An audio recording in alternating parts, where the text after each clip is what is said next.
ये मेरी कहानी नहीं है, लेकिन ये मेरे एक बड़े कजिन के साथ हुई थी, जिनसे मैं काफी करीबी हूं। कुछ समय पहले वो अपने एक दोस्त के यहां हो रही हाउस पार्टी में गई थी। मेरी समझ के मुताबिक वहां ज्यादातर ऐसे लोग थे जो किसी ना किसी तरह से एक दूसरे को जानते थे। कुछ बहुत करीबी दोस्त या रिश्तेदार, और कुछ ऐसे लोग जिन्हें बस नाम या किसी और के जरिए जाना जाता था। जैसे जैसे पार्टी आगे बढ़ी, लोग दो चार ड्रिंक ले चुके थे और माहौल थोड़ा ढीला ढाला हो गया था। तभी किसी गेम का आइडिया सामने आया। इसी दौरान वहां मौजूद एक महिला ने सुझाव दिया कि वो टैरो कार्ड पढ़ती है, तो जो भी चाहे वो उसका रीडिंग कर सकती है। मेरी कजिन उस महिला को बस बहुत हल्का सा जानती थी। कुछ बातें मुझे साफ साफ याद नहीं है, लेकिन घर की मालकिन, जो मेरी कजिन की दोस्त थी, ने सबसे पहले रीडिंग करवाने के लिए हाँ कर दी। रसोई में टेबल के चारों ओर कुछ लोग इकट्ठा हो गए। वहीं उस महिला ने टैरो रीडिंग शुरू की। शुरुआत में सब कुछ बिल्कुल सामान्य था। जो बातें वो बता रही थी वे वैसी ही थीं जैसी आप किसी मैगजीन या ऑनलाइन ज़ोडिएक चार्ट में पढ़ लेते हैं। लेकिन फिर अचानक कुछ बदल गया। वो महिला अचानक राशियों की बातें छोड़कर मेरी कजिन की दोस्त के बारे में बहुत निजी बातें बताने लगी। उसकी जिंदगी से जुड़ी घटनाएं, ऐसी बातें जिन्हें सुनकर मेरी कजिन को लगा कि ये शायद बहुत गहरे और अंधेरे राज हैं। जितनी ज्यादा बातें सामने आ रही थी, उतनी ही ज्यादा मेरी कजिन की दोस्त गुस्से और तनाव में आती जा रही थी। एक पल ऐसा आया जब वो चिल्लाने लगी कि वो महिला चुप हो जाए, लेकिन वो महिला रुकने का नाम ही नहीं ले रही थी। ऐसा लग रहा था जैसे उस पर किसी चीज ने कब्जा कर लिया हो और वो मजबूरी में सब कुछ उगरती चली जा रही हो। आखिरकार मेरी कजिन की दोस्त कमरे से बाहर चली गई। उसी पल वो टैरो पढ़ने वाली महिला चुप हो गई, लेकिन वो अभी भी अजीब सी हालत में थी। कुर्सी पर बैठी हुई, सामने अजीब तरीके से घूरती हुई, जैसे उसका दिमाग वहां मौजूद ही ना हो। जब सब लोग ये समझने की कोशिश कर रहे थे कि अभी अभी हुआ क्या है, तभी मेरी कजिन की दोस्त वापस रसोई में आई। इस बार उसके हाथ में बंदूक थी। उसने बंदूक सीधा उस महिला के चेहरे पर तान दी और चिल्लाकर कहा कि अब वो उसके अंधेरे राज आगे भी बताए। साफ था, अगर उसने मना किया तो गोली चल सकती थी। कुछ लोग डर के मारे वहां से निकलने लगे। कुछ ने उसे शांत करने की कोशिश की, लेकिन हैरानी की बात यह थी कि बंदूक मुंह पर तने होने के बावजूद वो महिला पत्थर की तरह शांत बैठी रही। उसका चेहरा पूरी तरह भावहीन था। अचानक घर की लाइटें झपकने लगीं। बाहर मौसम बिल्कुल साफ था, ना कोई तूफान, ना बिजली गिरने का खतरा, फिर भी लाइटें बार बार झपक रही थी। उसी समय घर का कुत्ता, जो एक बड़ा लेकिन बेहद शांत और दोस्ताना रॉटवाइलर था, जो अब तक जमीन पर चुपचाप लेटा हुआ था, उठ खड़ा हुआ और भौंकने लगा। सिर्फ भौंकना ही नहीं, वो हॉलवे की तरफ भौंक रहा था जहां पार्टी का कोई भी इंसान मौजूद नहीं था। उस हॉलवे की सारी लाइटें जल रही थीं। तभी मेरी कजिन ने देखा, एक बहुत बड़ा अजीब सा साया उस हॉलवे से तेजी से निकला, रसोई से गुजरा और सीधे मुख्य दरवाजे से बाहर निकल गया। उसी पल उसने तय कर लिया कि अब बहुत हो चुका है। वो खुद भी वहां से निकल गई। उसने अपने पति को फोन किया और बाहर फुटपाथ पर खड़ी रही जब तक वो उसे लेने नहीं आ गया। उसके मुताबिक अंदर किसी समय हालात थोड़े शांत हो गए थे, क्योंकि वही दोस्त जो कुछ मिनट पहले किसी को गोली मारने को तैयार थी, बाहर खड़े लोगों को वापस अंदर आने के लिए मनाने लगी। वो कह रही थी कि अब वो किसी को नुकसान नहीं पहुंचाएगी, लेकिन किसी ने उस पर भरोसा नहीं किया। अब मैं ये साफ करना चाहता हूं कि अपने विश्वास के बावजूद मैं उन लोगों में से नहीं हूं जो टैरो कार्ड या भविष्यवाणी जैसी चीजों को तुरंत शैतानी या बुरी कह दे। मैं इन परंपराओं का सम्मान करता हूं और इनके इतिहास को भी मानता हूं।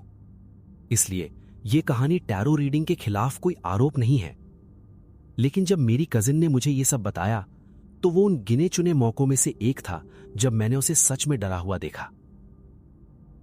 और मुझे पूरा यकीन है कि उस रात कुछ अंधेरा हुआ था, और उसने उसे अपनी आंखों से देखा।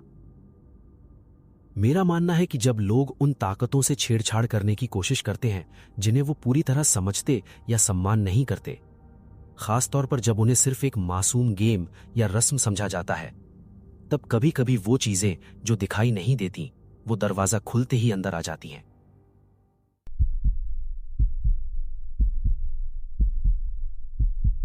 ये घटना ताइवान की है, जहां मैं उस समय रह रहा था। मेरे पापा वहां एक जगह किराए पर लेकर अपनी क्लिनिक खोल रहे थे। उसी बिल्डिंग में हमें भी रहना पड़ा, मैं और मेरी माँ। क्लिनिक पहली मंजिल पर थी और हम दूसरी मंजिल पर रहते थे। माँ ने मुझे बताया कि पापा ने उस घर के मालिकों पर काफी दबाव डालकर वो जगह किराए पर ली थी। पूरा परिवार वहां रह रहा था, लेकिन अचानक उन्हें घर खाली करना पड़ा। मुझे ये बात बिल्कुल सही नहीं लगी, लेकिन माँ ने बस इतना कहा, तुम जानते हो तुम्हारे पापा कैसे हैं। अगर उन्हें कुछ चाहिए तो वो किसी भी कीमत पर हासिल कर लेते हैं। जब मैं ऑस्ट्रेलिया से वापस आया, तब तक हम उस घर में शिफ्ट हो चुके थे। पहले ही दिन मैं बहुत थका हुआ था, इसलिए सोने चला गया। उसी रात मैंने सपना देखा। सपने में एक बूढ़ी औरत थी। उसके कपड़े अजीब थे, चेहरा साफ नहीं दिख रहा था। बस इतना समझ आ रहा था कि वो बहुत बूढ़ी है और औरत है। उसने मुझसे पूछा कि मैं कहां से आया हूं और यहां क्या कर रहा हूं। मैं वैसे भी उस घर में रहना नहीं चाहता था, तो मैंने साफ बोल दिया कि मैं यहां नया आया हूं और मुझे ये जगह पसंद नहीं है। अचानक वो औरत मेरे सीने पर कूद गई और मेरा गला दबाने लगी। अब उसका चेहरा गुस्से से भरा हुआ था।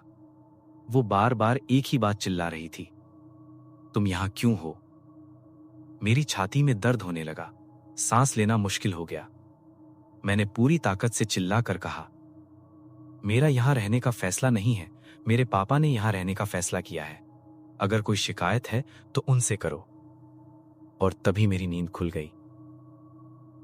अगली सुबह मां ने मुझसे पूछा, तुम्हें यह घर कैसा लगा। मैं थोड़ा हिचकिचाया, लेकिन फिर मां ने खुद ही पूछा, तुम्हें नींद आई, कोई सपना देखा। मैंने कहा, हां, पहले ही दिन एक अजीब सपना आया था। और मैंने उन्हें पूरी बात बता दी। इसके बाद मां ने घर के मालिकों से पूछा कि क्या इस घर में कभी किसी औरत की मौत हुई थी। उन्होंने मां को अजीब नजरों से देखा और बताया कि इस घर में उनकी दादी की मौत हुई थी, लेकिन वो शांति से नहीं मरी थीं। वो बहुत नाराज थीं और मरने से पहले अपने दामाद को कोस रही थीं। असल वजह यह थी कि वो लोग ताइवानी आदिवासी समुदाय से थे, जहां मात्र वंशीय परंपरा होती है।